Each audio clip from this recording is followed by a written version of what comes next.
Hello, I am Brandon Birtcher, President of Birtcher Development and Investments. You know, there are only a few in our industry who have had or will be leaving a lasting legacy.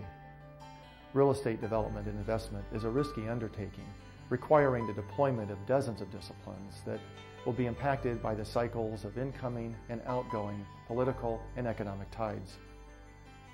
This interview series is to document a variety of life perspectives as seen from the top, so that current and future real estate leaders might benefit from the wisdom and legacy they will be leaving. Now, please enjoy this month's Legacy Leader.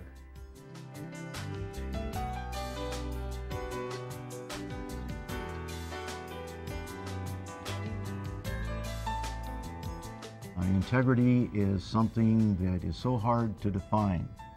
It's so hard to be able to interview for.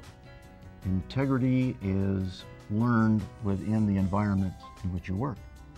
So if the leadership has integrity, and if you express that integrity demand on your employees, you're going to be able to rely upon the fact that when they're out representing you, that they must realize that it's only the facts, lady, it's only the facts. And it is extremely important that we learn the various aspects of integrity. We hire for integrity, we train for integrity, but again, it's a very difficult thing to define. So you, as a leader, must be that symbol of integrity. In the times of cycles, and there are cycles within the real estate industry. Obviously, when they're down, and when they're up. And one of the things you have to guard against is to lose your enthusiasm or your optimism during those down periods. So in my case, it's very simple. I look to the sea, I like to fish, I like to horseback ride, I like to travel. None of those are very productive, but they are very soothing in the reality of giving me time away from the difficult times and be able to look forward and say, okay, how about tomorrow? And you can't talk about tomorrow until you've got your mind clear. During these down times is one of the most wonderful times to be able to rebuild that business plan, to relook at that vision. So don't look at it simply as a time to get away. Look at it as a time to approach it in an entirely different way.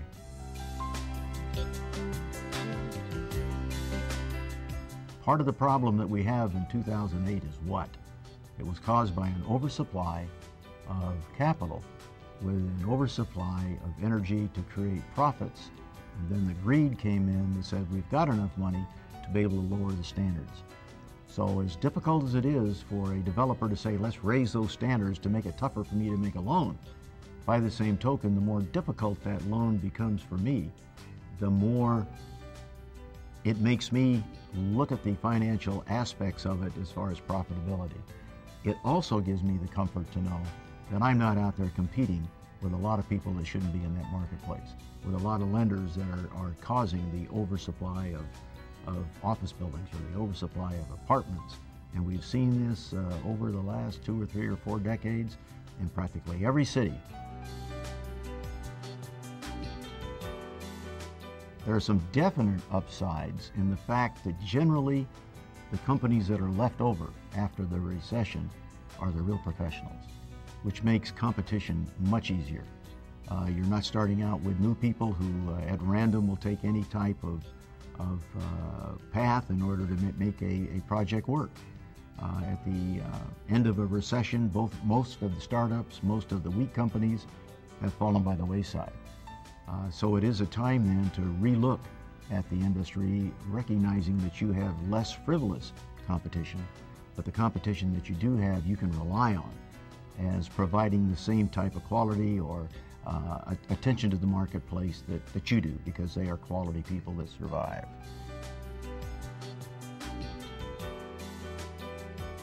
Talk to your lender. Your lender is probably the most pessimistic of the individuals that you're going to be talking to relative to when are we going to get out and how are we going to emerge. So you can tell when you're dealing with that lender on a regular basis, when he becomes a little bit enthusiastic, that's when you want to begin to say, I think now we can start to talk about new projects and new paradigms. So to be able to judge yourself when to come out of that is not a science, but there's some very practical things that you can do that you must watch in order to determine whether or not it's time to reinvest capital.